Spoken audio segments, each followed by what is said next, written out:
evening, everyone. We appreciate you being with us for our work session tonight.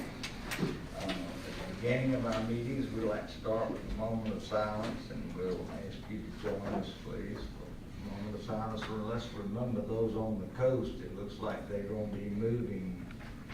I'm going to have 2 children, 5 grandchildren, and 4 grand dogs coming with this. Pray for me too. So let's remember them too, please, you don't.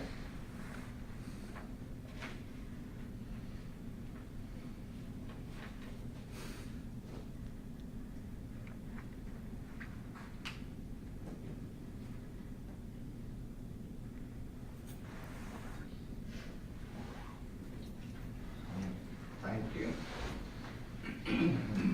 Ms. Hammond, are you going to introduce our student and she'll lead us in the Pledge of Allegiance? I sure will. This is Chloe Bay, and she can come forward and lead us in the pledge.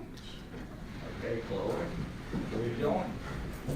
That is good. Attention to the pledge. I pledge allegiance to the flag of the United States of America and to the republic for which it stands, one nation under God, indivisible, with liberty and justice for all. Thank you, Chloe.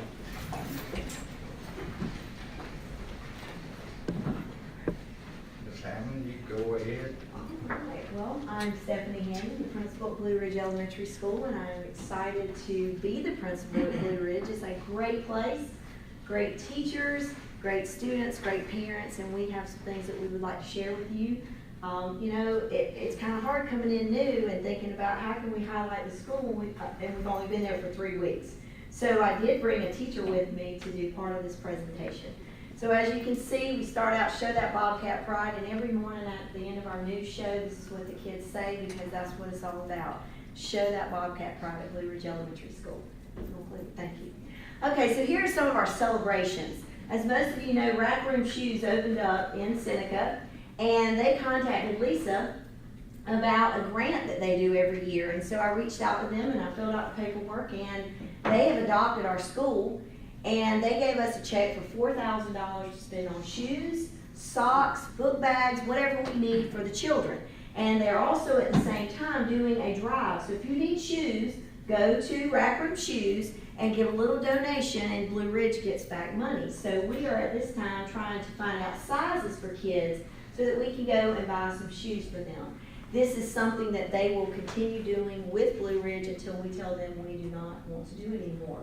So I don't see that program ending, so we're very excited about that. So far, we've had 2 teachers write and receive Donors Choose grants for their classrooms. And if you're unfamiliar with that, it's just you write a grant, it's online, and people can go on there and they can donate money, and when it's funded, you get an email, and they send you order the materials, and you get them. And a lot of it's for headphones for the Chromebooks and different things like that. So far 2. So I'm hoping that that's going to be contagious, and more teachers will write them. But that's Jennifer Neal in 2nd grade and Philip Price in 5th grade. We're going to continue some of our service learning projects this year, the Blessing Box. I believe that was started by the Beta Club, but now it's going to be handled by GT, and it's going to be housed at Seneca Baptist Church, and it's a box where kids can bring things, and it's there, and people can get, and as the box empties, we replenish that. The recycling project is up and running, and kids are doing a great job with that. We have something new. Mr. Handy sent us about open community use of the playground, so we are doing that. They're sending us a sign, so our playground will be able to be used by the community. Okay, our after-school programs, we're going to continue our Club SOAR that began this week. It's off and running. Chorus, Drama Club, Good News Club starts tomorrow, and then our Ridge Runners starts in January. Upcoming events that we would like to invite you to is our Fall Festival on September the 28th. We start out with open house. Then we have a festival, which I hear is huge. I mean, hot dogs, cotton candy, snow cones, all of the above, and we end that with a movie. So if you don't have anything to do Friday night, September the 28th, come to Blue Ridge. We'll feed you, show you a movie, have a great time. Grits for Grands is September the 25th through the 27th. Again, like to come and have some grits. I hear they're very good. Come on out and enjoy breakfast with us. And the Beta Club induction ceremony will be September the 27th at 5:30. And our School Improvement Council is going to apply, they want to apply for the Riley Award. Excuse me, we have Olivia Timms that's on our staff that works closely with our School Improvement Council, and I believe she was on the one at Walhalla High School when they received it. So she is really pushing that, and she's got a group together, and they're meeting this week. And so if we would like to apply for that, because the School Improvement Council does a lot of stuff at Blue Ridge, and so that's a great way to recognize them. And now I'm going to turn it over to Robin Barber, who teaches resource for us, and she's going to talk to you a little bit about our PBIS program and the success that we've had so far. Go ahead. So good evening, everybody. I'm Robin, I'm Meeting Sep, and we've been implementing PBIS this year at Blue Ridge. It's a behavior implementation system which a lot of schools around the country are using. And so our focus for this year was implementing that and doing it the correct way and making sure that it was represented campus-wide. So getting our teachers and students all on the same page, all involved. We have some main terminology that we've been using around campus, such as line basics, which are the basic ways of how we walk down the hallway. So our team has gotten together at Blue Ridge and we've determined, okay, these are the 5 things that we want to see walking down the line, you know, off the wall, we're quiet, volume is low, etc. So we have line basics, and then we also have body basics for the classroom. So teachers at Blue Ridge are teaching these things, you know, sitting crisscross applesauce, how we talk when a presenter is in the room, how we respect our peers, different things like that, guidelines that are all universal across the campus. So even kindergarten, Ms. Hammond had mentioned to the kindergarten team, you know, use kid-friendly language if you need to, but I am in the kindergarten hallway and I see these students walking up and down, the teachers are telling them line basics and they're getting right in line. So we didn't necessarily have to resort to that even with our little guys, which was really cool to see actually, and everybody's following along great.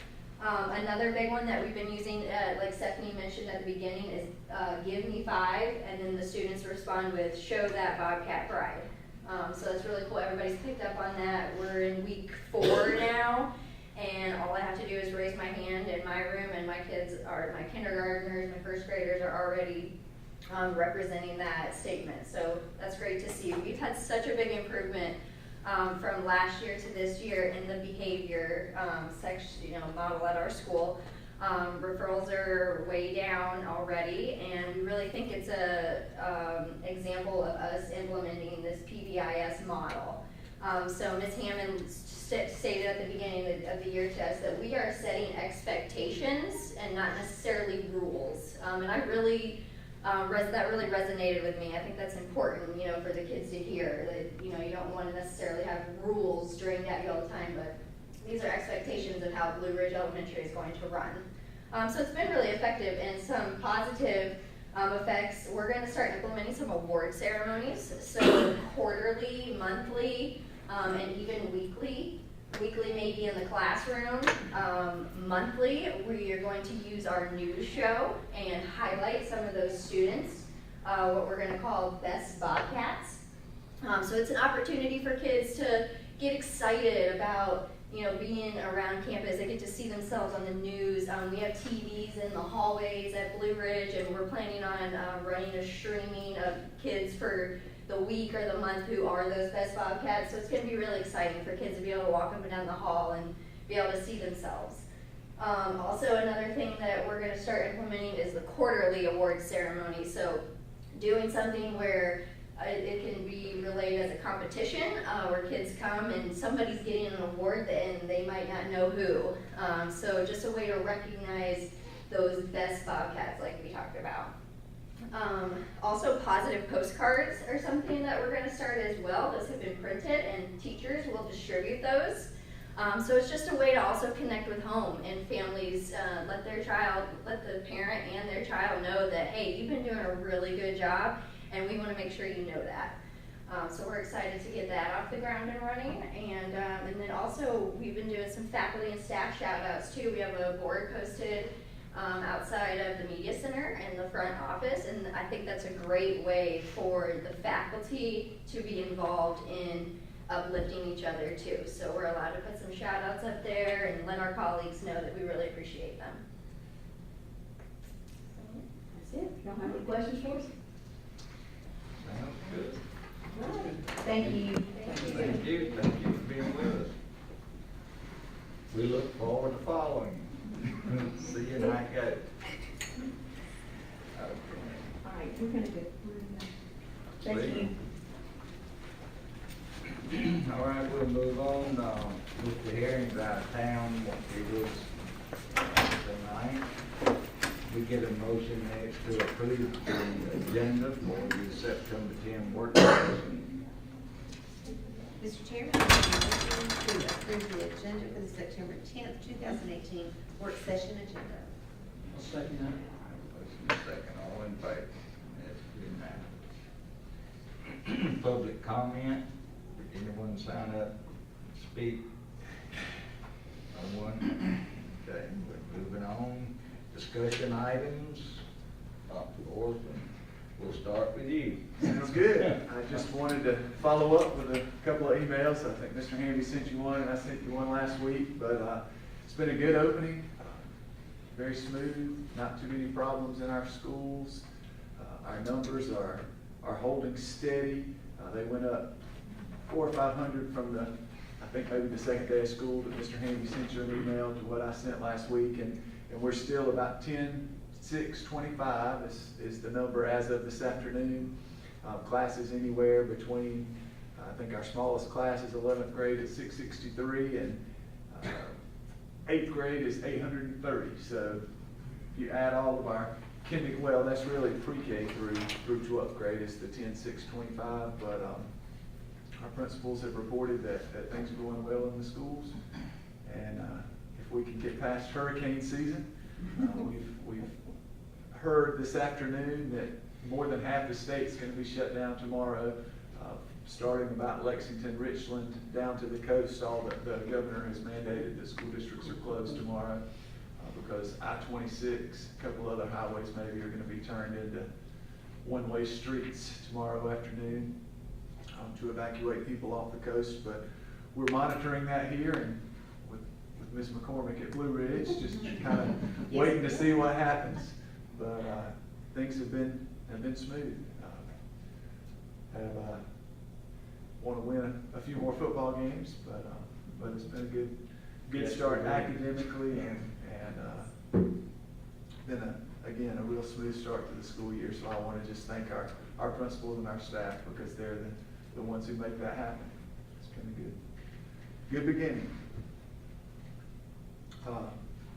The other thing I have is, I think you are all aware, it was the last Monday, or anyway, Sheriff Crenshaw announced to us that he was going to have a banquet for our police officers and first responders, just the community servants we have in Oconee County, and that's going to take place next Monday. And he wanted the school board members to attend if at all possible. So to make that happen, we're going to move our board meeting next week from Monday night to Tuesday night, should you approve that. So I think, let's see here, is that it is action item later on in the meeting, but the reason for that move again, so next Monday will be our scheduled meeting for the 17th, and we're asking that that be changed to the 18th so that you could attend that banquet that Sheriff Crenshaw notified you about. And I believe that's all I have. Thank you. Mr. Hamby? I have several things here in a row. The first one is the certified hiring statistics for 18-19, and you can see with the numbers there, there's about 143 listed on there. We've got the same breakdown we've always used. gender, ethnicity, age groups. You can see the different contract types, including education and then years experience, and it's on both ends of the spectrum. 55 new folks, induction teachers of those types that will be in their first year of that, and 43 that have 25 plus years. Again, a lot of those are the ones who retired before the cap went into effect, and we have them in place, still helping us. Specific teaching areas you see listed at the bottom. Again, early childhood and elementary are two of the bigger areas. We typically don't hire 11 PE teachers in a school year. This has been an unusual year for that, and so we've been able to fill more of those spots. And we continue to look for a few in the special ed area, but some of that's working itself out with numbers that have gone into schools and with some kids making good progress and being signed out of their IEPs and changing numbers around. We adjusted the teacher schedule recently to help offset that. So we've got a couple of places where we've got certified folks, but they're not special ed certified, but they all have certified teachers working with them. So.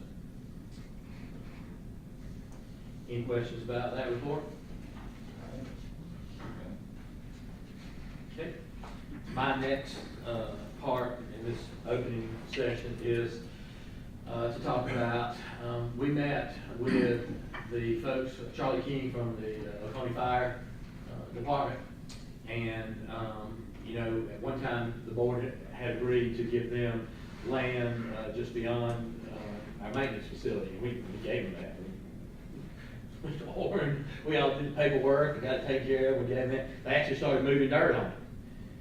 And then they found out they couldn't get an encroachment permit from DOT to put there. They were going to put that fire station, that substation down on South Cove Road. Well, Plan B is for them to ask and talk to us about potentially putting it. They have some property just beside the Career Center.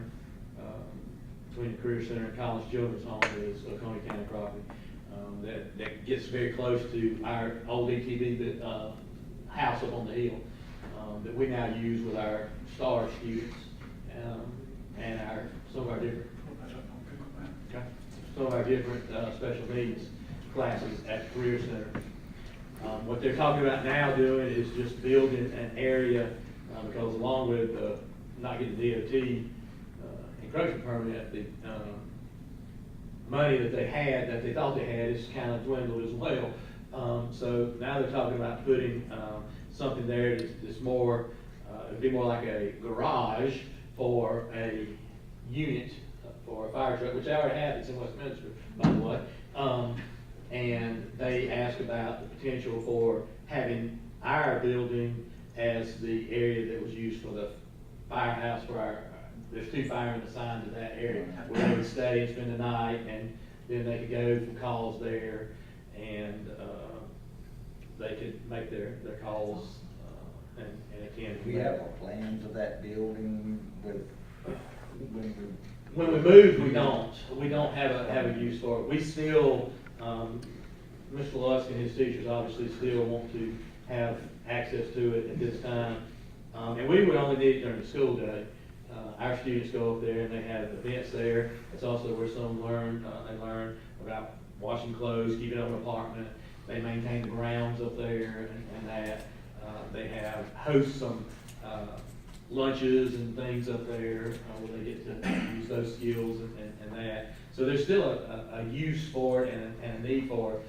So we don't want to say we're going to, not use it anymore. Because they're talking about trying to do that in the next 6 months or so. What we've talked about doing is asking you all to give me permission to work with them on a transition plan as we use it a little while now, and as we move forward in the next 1.5 to 2 years to get the new career center built, and then it transitions them completely.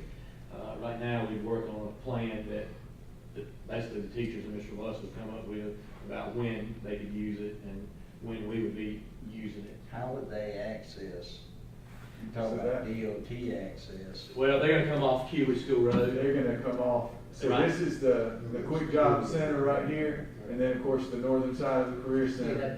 There's that little building up there where I've got the cursor. Their driveway would come north of the Quick Job Center, right, Mr. Henry? Yes. So they would build a driveway where Right my there. cursor's coming in right here, Straight off of Kiwi School Road. straight into there. Because that's a slope too, so they gotta be careful with that, right? It's, there is you go up a hill up this driveway here, but I It's not think so as bad far as as you get over. leveling it out, going from there all the way down to the road, I think they could make it gentle enough. I'm pointing, y'all can't see what I'm pointing at. But we're also talking about possibly keeping our fire curriculum at the Career Center. So even when we move to the new career building, there's a chance we'll recommend, I think, keeping that fire program on this side of the north side of the building here, so it would be right below that kind of little fire Now, where station. will they build the new fire station? They're not. They would just build a covered garage type area, just, if you're looking at the picture, to the left of our building. Okay. They just have to- Driveway, they wouldn't, that would save them the money from having to build a whole area where they've gotta have, a place for them to sleep at night, gotta have showers, bathrooms, that kind of stuff. So they just have the truck, They would just basically have Truck on the site. truck on site. And use that building as their overnight Areas quarters. or whatever. Is that ETV tower still there? It is, It is. Is it functioning? it is. It is. Yeah, cause I I just think be, they- I mean, once we move out, you know, ETV still has all that equipment in that one corner of that building. Yeah, and we look at that. I assume We're it needs to be working, operational. I'm in touch with SCTV. There's a new director at ETV, and they told us last year at one of our superintendent's meetings that ETV wants to partner with districts to do revenue sharing is essentially what it is for those towers. So Mr. Orr's working with SCETV now, and we still are in communication with them. Right, what I'm trying to say is make certain that building is still functional and the tower's still on it. Oh, no, it's Sure, not, sure. yeah, it would, we would not do that at all, we would keep it that way. They would Because want to. technically, that's not our equipment. To we're have just it. letting them- How far does our property go up past the building? You're talking about past, we'll have to pull it up on here and check.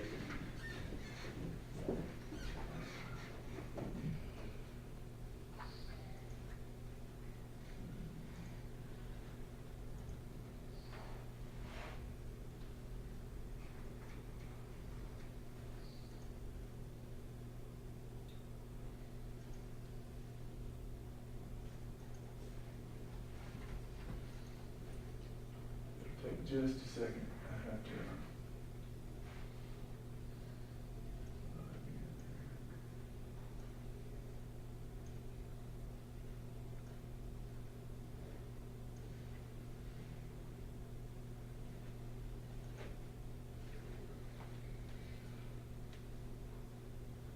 It's past the dirt spot.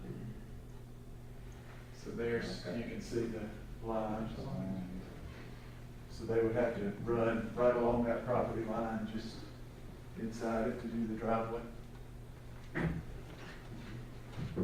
The square down there with the tech building, is that, That's owned by the county. that's owned by the county? We So deeded it's that not property any to the problem. county, and then the county essentially leases operations of that Quick Job Center to Tri-County Tech, but that's county-owned property and then school district So owned. it wouldn't be a problem putting a road Should not be a So problem. they may ask for us to let them cut the corner right there and come up, it saves them a little bit, but that would be the extent of it. It's not area that where it's just pine tree. Well, And obviously, we'll keep you guys posted, but it's more about what Mr. Lush and his teachers need for right now, and just having the ability to have some dialogue with them, because, you know, anytime you start working out an agreement with the county, it takes a little while. so what's gonna happen with the one that started grading? It just goes back to us? They're probably gonna give it back to us, yeah. That was the plan.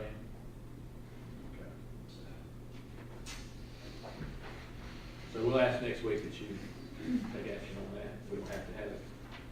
They're gonna be talking about it too with, council, I'm sure. The next thing for me is, information from, Corinth Baptist Church. And this goes back to a property transaction in 1979.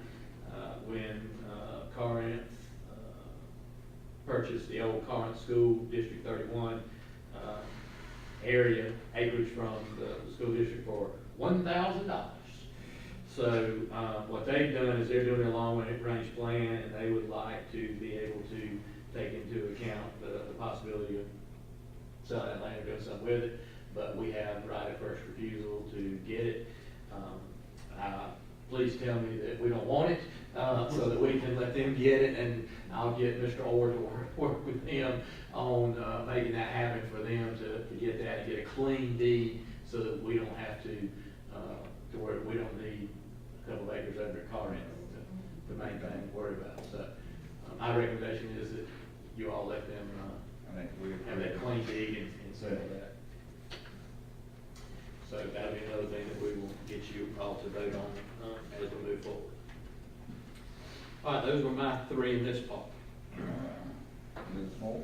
Okay, you have the financial report for this month, and nothing that I saw that was out of the ordinary. Did you all see anything you want to know about? The steamer table, what is, It's the cafeteria, table where they put the plant pans. That's what it is. yeah, I was trying, I thought, you don't want to know. They have, No, we won't Talk go to there. have seafood or something. I thought it was an ironing board, I really just got an ironing board. they put water in the bottom and heat it, and then the steam comes up and keeps the food warm. Is that it? Anybody else? Anybody else have a question? What about checks, anything? Well, I was, the diamond promotional gear for 10 grand. Is those like shirts for faculty members and things like that? There were some, but mostly it was uniforms for football. Oh, okay.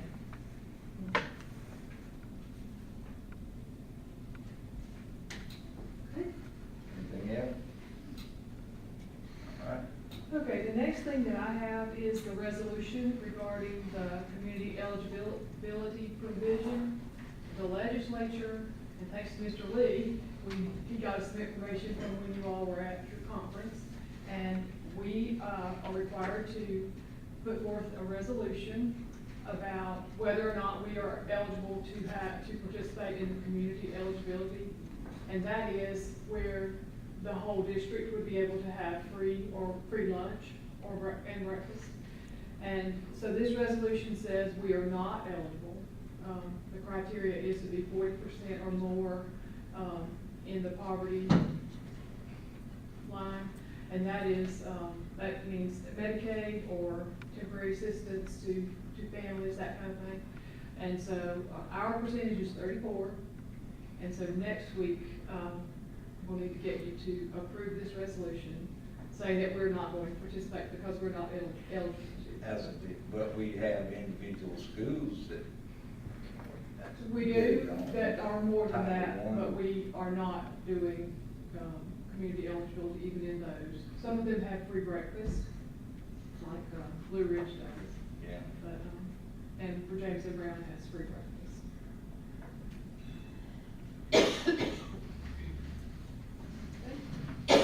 Any question?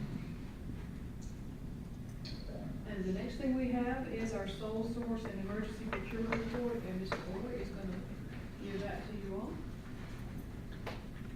It's a short and sweet one too. We had one sole source for last fiscal year, primarily because it was a scoreboard at Wahaha. Most of our scoreboards are proprietary. So most of the repairs are small, so we don't have to have POs, but in this case we did. So we had sole source electronics to repair that scoreboard. And that's, just for the audience, that simply means that in almost every case where we spend more than $2,500, we go through some type of procurement process to make sure we're bidding that to multiple companies and getting the best price, and we're not just picking our friends to use as vendors and things like that. Of course, that would be illegal for us to do. However, there are certain times when we have to go to one company and say, we need you to fix this. And that's what Mr. Orr's describing. Because we had a scoreboard that malfunctioned, we had to go to the scoreboard company to get them to repair it. No other company could repair it because of the proprietary parts. So that's what he's describing there and we have to make a record of those instances where we don't bid our needs, I guess, our services. Yes. And the other two were emergency purchase orders.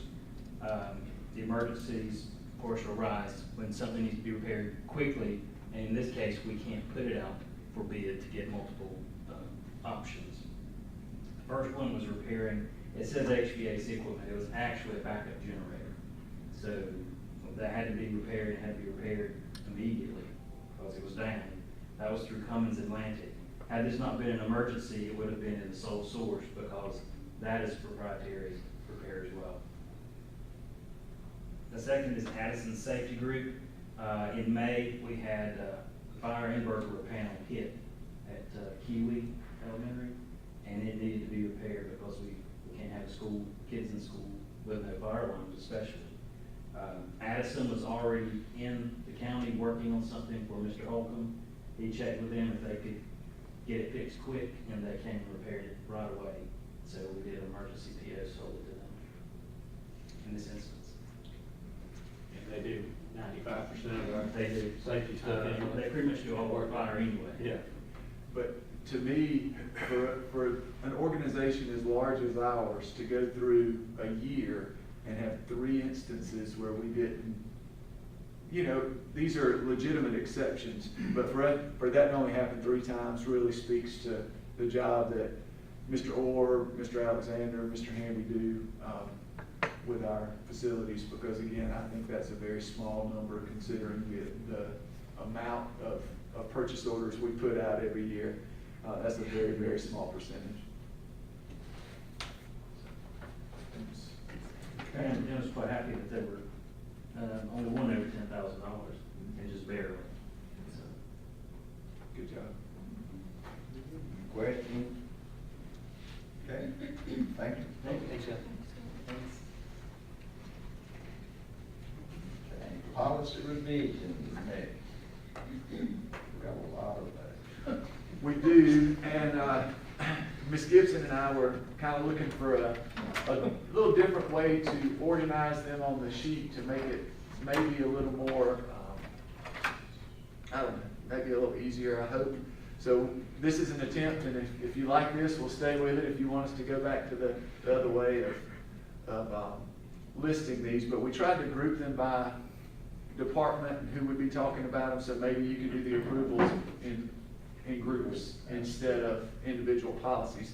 So the first there, Exhibit 8, the only changes in any of those policies are just title changes for people in the district. Assistant superintendent to associate superintendent, things like that. So the changes for ADF, GCOA, JII, and KF, those only contain changes that are updating our org chart titles essentially. So they're really simple changes. If y'all are good with that explanation, I mean, we can go through all of them, but that's what we're talking about there. I have a question about, I think it's KF, is it? KF, yes. Right. KF also is the use of the facilities, It is. and it came to my attention that organizations can use it. Yes. Organized nonprofits, local nonprofits. But we can't have a get-together, can't have a party there. An individual can't have a party. I guess my question is, these are schools that we're trying to get the neighbors, these are neighborhood communities, schools, and why did we choose not to include them? That's the way the policy is written at this point. I mean, Oh, no, I'm right. Yeah, That's what there, we had this exclude conversation, them. and I didn't talk to Mr. Hamby about this.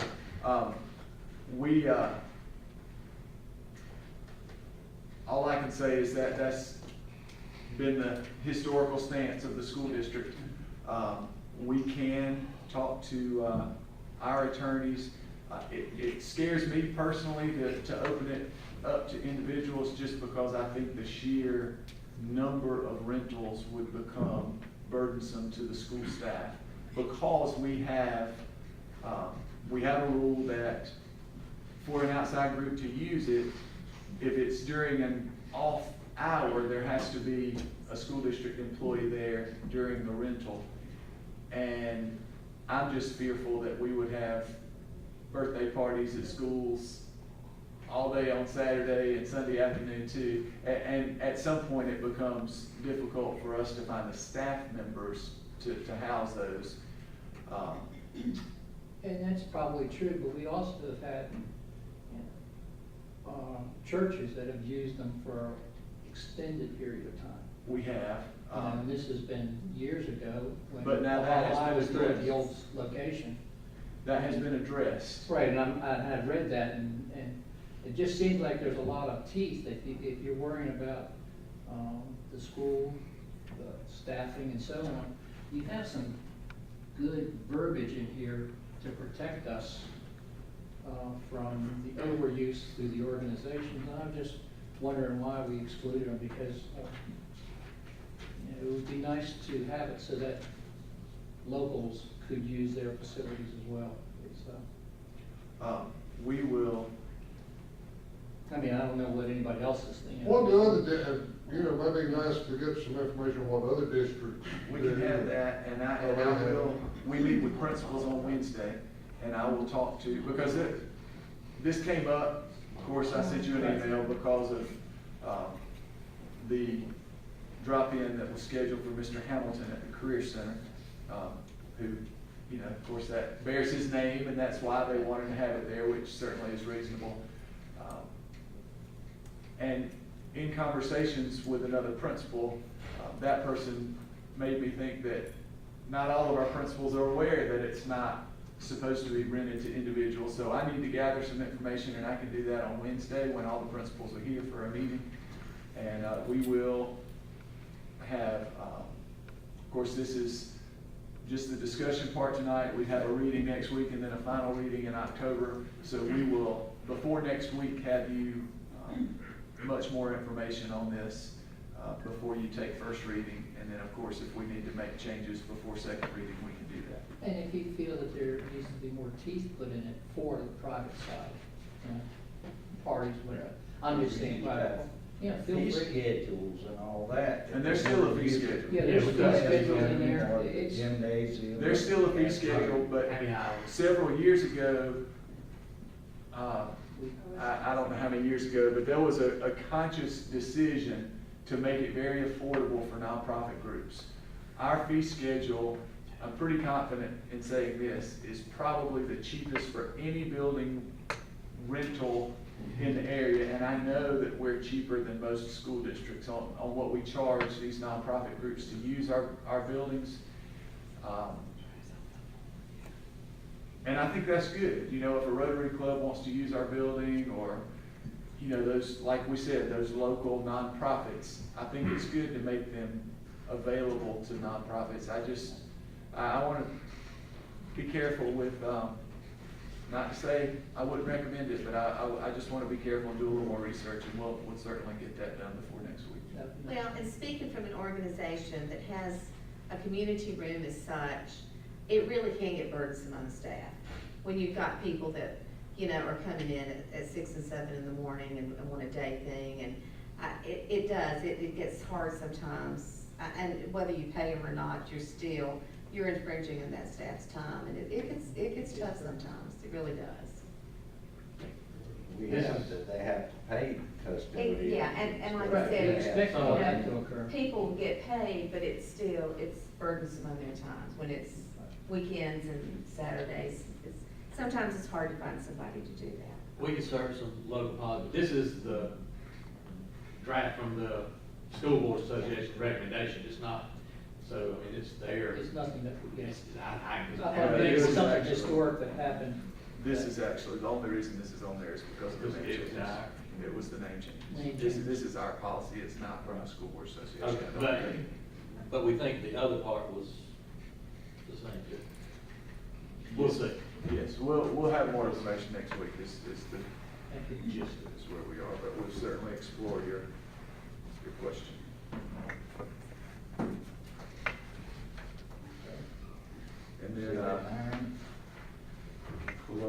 AC, the non-discrimination equal opportunity. These again are changes that come from the School Boards Association, and you can just see there, they got real explicit in defining exactly what this pertains to. So instead of just race, religion, color, disability, now it says sex, including pregnancy, child. So it just got more specific.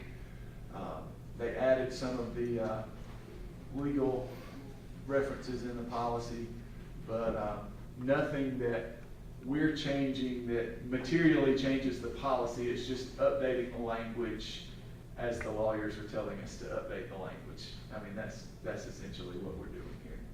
Age discrimination is 40 and 40 over. on. That's gonna be a common thing that you're gonna see throughout. You're gonna see a lot of these policies That's just. hurt. So somewhere in some school district across our country, there was a decision where this language wasn't included in the policy, and lawyers decided that this had to be in there.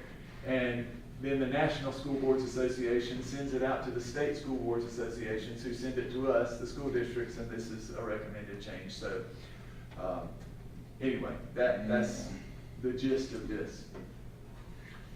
Some lawyers making a lot of money across this state to make all these changes. And I think that's gonna be in almost all of mine too, with the HRG, the human resources, G policies, and that will be in there. You'll see, in the very first one, open hire, equal opportunity, affirmative action, GPA. It has the same line in there, and how somebody who feels like they may have been discriminated, there's complaints, procedure that they can follow. And then, we struck a number of the United States Code that were listed with it and replaced that with the Equal Pay Act. So that one, its basic changes are the same. Procedural staff recruitment and hiring. Again, we try to hire the best people we can find for the jobs, the best qualified. We try to recruit those folks to come here, and we've already been talking with Mr. Leroy about expanding our recruiting efforts and working to continue to try to increase the diversity within the staff in the school district. And you see that becomes a specific part of the policy, is to recognize the importance of diversity in our hiring. And then we get the line there again where it talks about equal opportunity, opportunities. All our district policies and practice will make sure that we're doing what we're supposed to. Filling vacancies the right way. We talking to Nolan about how we will advertise for those vacancies and making sure we're giving folks within the community, within our organization already, an opportunity to get those opportunities to advance or move up. And then it talks about terms of employment will be determined based on a established salary schedule set by the board, which you guys approve every year when we do our budget process. And we work hard to put people on the proper step on that. We pretty much know where they're supposed to be. Then a bunch of code changes at the bottom with the laws, 2 pages of those actually. GCEC, posting and advertising of professional vacancies. Again, we do those through our HR department typically. We have those on the website. There are also times when we put them in the paper. We constantly try, when we're talking on coffee time or talking to the radio and that. In fact, we're gonna talk to you again. We still need bus drivers. And we actually started a class today. Started a class today. We might still get you in there if you go tomorrow. But we started a class today to try to get more bus drivers. So we still need bus drivers. If folks are interested in that, they can call our bus office and we can help with that. But we advertise in a lot of different ways. We just had a job fair, and hopefully we'll get some folks out of that. That was the county-wide thing. Obviously, Mr. Leroy and his staff will be doing some recruiting.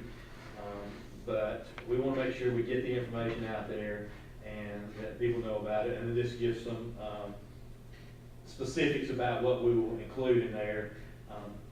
And one thing that we haven't always done, that we've talked about doing a little more, was the location of the position. Sometimes we'll do generic postings, and we'll basically say various locations. But we want to be very specific with folks and let them know, because sometimes people are just interested in a specific school or area, especially if they already work with us. So we'll continue to do that. We'll continue to work on the things that it references in there. It says for a minimum, unless there's an emergency, we'll post for 3 calendar days. We typically do 5 to 10. Some we have longer, some been on there for a year plus, and they stay on there year round.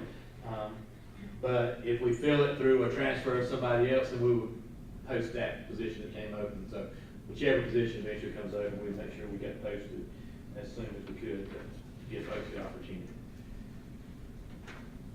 And GCO-R, talking about evaluation of administrative staff. There's been some changes in that. In fact, I had my first meeting with one today. We're meeting, all of us are meeting this week with the folks that we kind of supervise on as principals and directors. We've had the tiered version, we've had all kinds of different things with the State Department, but we're now doing things online through a website called sclead.org. It's still the PDAP stuff that we've been doing, but this just redefines how do we make sure we evaluate fairly and according to the state requirements our principals and directors. And if you're a first-year person, you have a different set. You go to the principal induction program, and we still do a goals with you in that, but you're not put in the computer. Next year, you go to the full evaluation. We alternate between secondary and elementary with who's going the full and who's doing the partial. Because this year it'll be the elementaries that do the partial evaluation, and the secondary folks do the full. You said, first year, it's first year as a principal period, not first year in Oconee County necessarily. It's good, like Ms. Hammond. She will not have to be first year. Yeah, she wouldn't be first year. Right, no, and even Dr. McDowell coming from the state, he does. But I'm not gonna read every one of those with you. Just know that we are in the process of doing that. Dr. Thorson and I actually finished them up and got them in by September 1st. Last year's, we had to do them online. It was a whole different process this time, so it was a good time for us to transition into that. Because usually Ms. Williams has handled that in the past, but we finished those up. And now, when we go to meet with them, we'll carry our laptops. They'll bring their laptops in. We'll go, and it'll tell us how much progress they're making. We'll sign electronically. Everything will be done online, and it goes straight to the state for their storage and their documentation. We got to know today, since they're going to be closed, that they extended the deadline 2 weeks to get things in now because of the hurricane situation. But we'll have ours done by Friday, like we're supposed to. If there's specific questions, I'll be happy to answer them on that. But it's support staff hiring, GDF. Again, we want the most qualified folks, and like the superintendent employees, all support staff. His recommendation is what gets them in the district and which can get them no longer in the district. We'll make sure that they're qualified through the screening process that Mr. Leroy and his office do. And again, there's the statement about discrimination in the next to the last paragraph on the first page that says we will make sure we're not discriminating for any reason, including those specifically listed. And then on the back page is the references for that. Changed out the ones that are marked through in black and added the red references. And it goes for 2 pages of that as well. So, as Dr. Thorson said, a lot of legalese and a lot of attorneys get paid to make few changes. Okay. Any questions? And we can, if we can, we'd like to put on this group next week. That was our intent, Those was to two. keep them just Sure. like this Yes. on. Yeah. This is highlight, Right. and then we'll vote on this group. Okay. Yeah. 11, Ms. Simmons. All right, our first policy here is IHAE on physical education. The purpose of this policy is just our board's vision for our physical education programs in our district. There are no changes to the actual policy. The only changes are in the legal references on page 2. So we will continue to have our PE programs in K through 5 with the appropriate amount of physical activity, have our PE teachers in those programs, provide professional development on those importance of physical activity for young children. Fitnessgram will continue to be in place for grades 5, 8, and high school PE classes. And again, the 1 unit for PE at the high school level as well. And then at the bottom there, we'll continue to have the same exemptions. That would be like if there was a waiver situation that need to happen. You may have noticed that marching band was approved by our legislature to be counted as a PE class. We have decided not to pursue this. This would have been the place to do that had we done that. But because of the way our schools do marching band, and it does not exempt them from the health aspect of it. And to be quite honest, while marching band in the summer is extremely difficult, when you march in a hot yard or parking lot for 6 or 8 hours in the 90-degree heat, it is difficult. So I'm not taking away from the difficulty of it, but they still don't meet all the PE standards. So the band teachers would really have to tweak their curriculum for band to count as PE. We're not doing that right now, so that's one reason we don't have significant changes in that policy. ROTC is also a PE. It correct? does Yes, count, it can yes. count. Okay, so this Fitnessgram, are they following all those rules? And They should be. It's a state program, so Ms. Hammond and the State Department and through DHEC, they communicate with us and our PE lead for the district. All those students are uploaded into the courses, and there's just different fitness, like tests and exams that they do, and they track their progress throughout the year. I was kind of surprised in a way because it seems like ROTC seems to be exploding. And we still have them in the classroom. And we have PE in an area where you can generate more exercise. How do we? Oh, How do we- ROTC has a classroom to meet in, but they're all over the Are school. they all, are they Oh, permitted to they're go all over the school? outside, marching, they, I just want to make certain they were permitted to go. No, other they- places, because they have, Yeah, they got more. they are storage and definitely stuff. not contained to The a rooms classroom. I've seen are a little They're- small compared No, to. they're out and about very Okay. frequently. Very good, thank you. Okay. Our next policy is IHAM, related to our board's vision for our health education program in the district. You will only see minimal changes in this policy as well. We'll continue to provide comprehensive health education in kindergarten through the 12th grade. If you look to the middle of the policy where it says that instruction will be within the South Carolina Academic Standards for Health and Safety Education, all of the different areas of instruction still remain. And then there is the addition of opioid abuse prevention, so that has been added. Also, we'll continue to develop a method with principals at the different levels where there are specific instruction materials and topics that parents need to be aware that are being presented in those classes and how we communicate to them about that.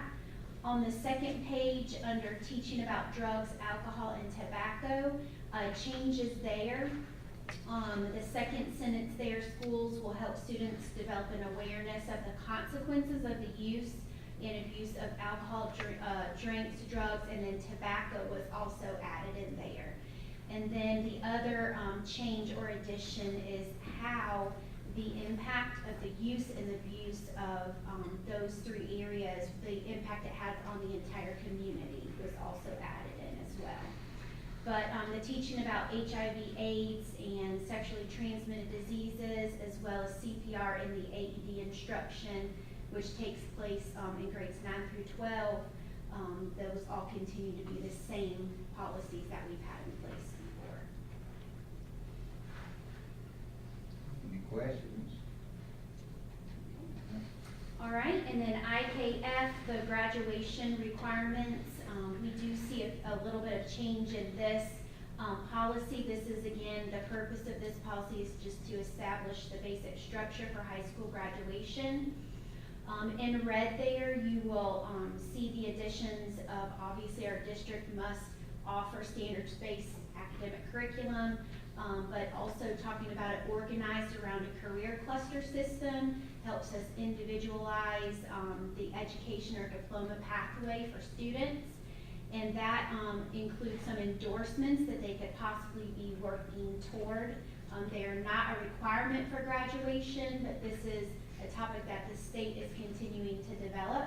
So we will be learning more about what types of endorsements can be provided for our students.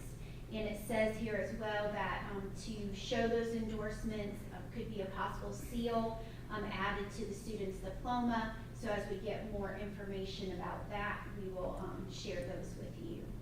And then also there at the bottom, we're proposing to continue to include, you know, if a student is not allowed to participate in a graduation ceremony, what those bulleted items may look like will continue to be proposed to be in this policy. We think it's good to have that written in our policy, because every now and then, end of the school year, a parent will call and say, well, my child just failed one class, why can't they participate in graduation and finish in summer school? And the answer is because the state doesn't allow it. So we don't want to take that out of our policy. We think that helps explain to parents that we're not allowed to do that. It's a state law. And then the last one is IKFR, which is actually the Graduation Requirements Administrative Rule. Of course, we still have the students must earn 24 units of credit in state-approved courses for graduation. The unit requirements are located right there at the top. Next to computer science, keyboarding is no longer something that has to be included, so that is striped through there.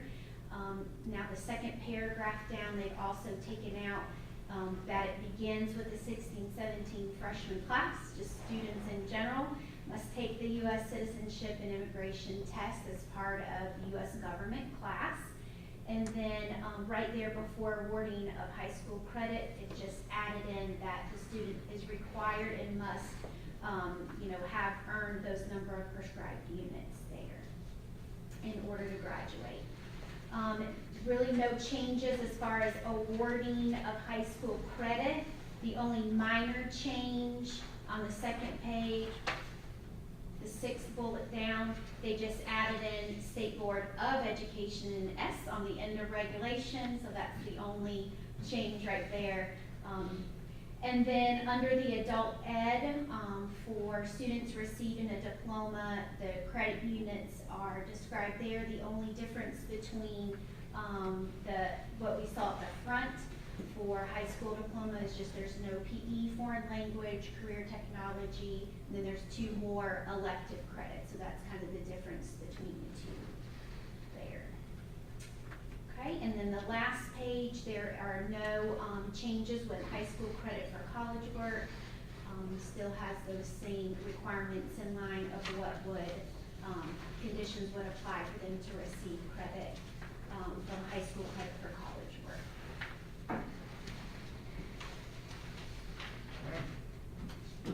Questions? Sorry, we'll move on. Thank you. Yep.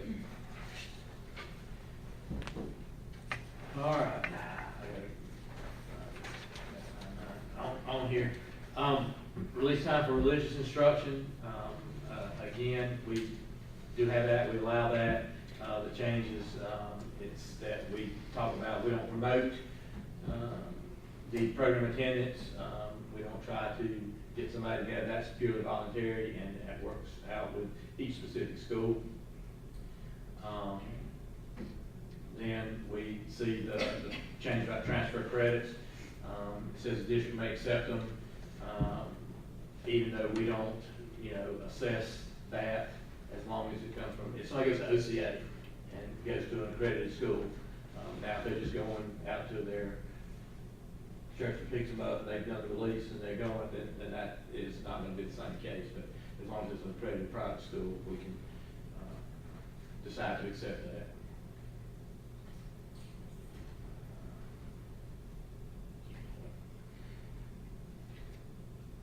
You see, it was a local decision that, led to this ruling. And that's just a legal change, all right? Suicide, prevention, this is, basically a whole new ad. With the, rise in issues with suicide and those kind of things, this has prevention, intervention, and postvention. So it talks about what we should be doing to help our students who are having issues. You know, we've got our mental health workers in place that help with this. Obviously, there are some things there that we try to include in our emergency manuals, information like warning signs, when a kid may be doing something inappropriate, or when a kid may show, in this case, suicidal tendencies.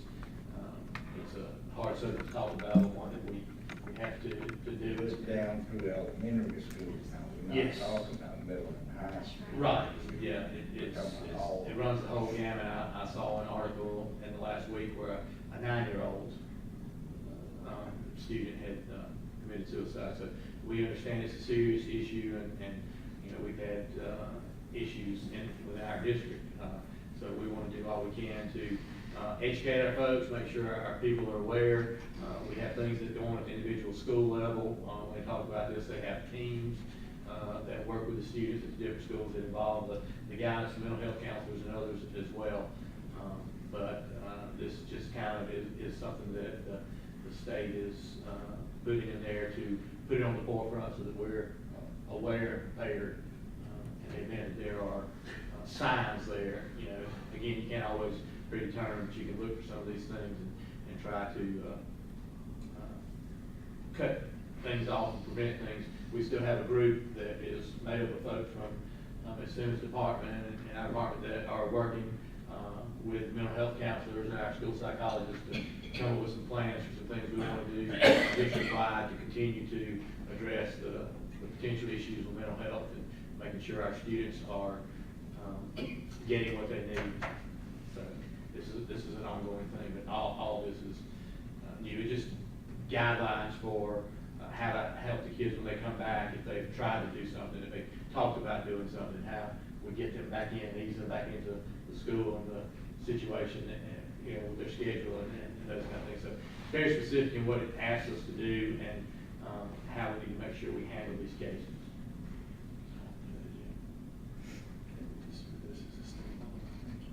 Isn't it a state law that? Yeah, that does. Keep going down? Yeah. Oh, it's not got the citation. Okay. That's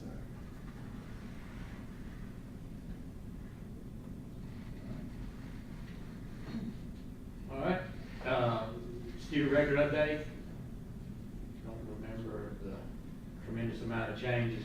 Parent, legal, or guardian may submit a request in writing, okay? We give out stuff to the military. We don't, I had a request the other day, or several weeks ago, we talked about, from a group wanting information about our students. We don't give that out. We do at times share with the military, but you can opt out of that. And you don't have to have your information shared. This talks about how the parent legal guardian can do that to make sure.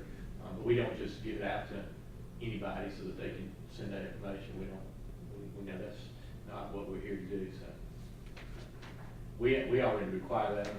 We just obviously didn't have it in the policy. We are obligated to give directory information, students' names and addresses out to college recruiters and the military, unless a family comes out. So this is just putting that in. And this is a sample letter that a parent can send. Yeah, we send out, and then they could ask for consent. So it just gives us an example of what we can use. We can put it in a handbook if we want to do that. To cover everything, we can list it online. But it just tells us what we can do, and then there's how the parents can respond, and they can tell us what they'd like or don't like for us to release. And the only two options there, military recruiters and higher ed, so. Again, it's not like we give them out to people who are on mailing lists and stuff. Question?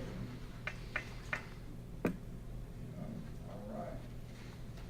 That it? That's it. I know. All right, then we go to, we have one thing to go back to, action items, board meeting date. That's changing next week's meeting from Monday to Tuesday. We could get a motion to make that change. Mr. Chairman, make a motion that we accept the 2018-19 board meeting date revision that's been given to us tonight. Second. Motion second. Any questions? All in favor? That's unanimous. All right, next, we need a motion to go into executive session. And the executive session will include personnel items, employment recommendations and changes, a property update of the New Seneca Middle School, and a student matter. Mr. Chairman, I make a recommendation, we go into executive session for personnel items, employment recommendations and changes, property update for Seneca Middle School, and student. Clerk. Thank you, Jerry, you can use Motion second. Anybody have any comment? None? All in favor? Thank y'all for being with us.